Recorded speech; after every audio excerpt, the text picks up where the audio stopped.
ఐలాపూర్ గ్రామ పంచాయతీకి వార్డు సభ్యులుగా ఎన్నికైన మేము శాసనం ద్వారా ఏర్పాటు చేయబడిన భారత రాజ్యాంగానికి నిజమైన విధేయత కలిగి ఉంటానని, భారతదేశ సార్వభౌమత్వం మరియు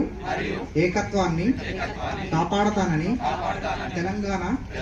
పంచాయతీరాజ్ చట్టం 2018 దాని కింద రూపొందించిన నియమావళి ప్రకారం మా విధులు మరియు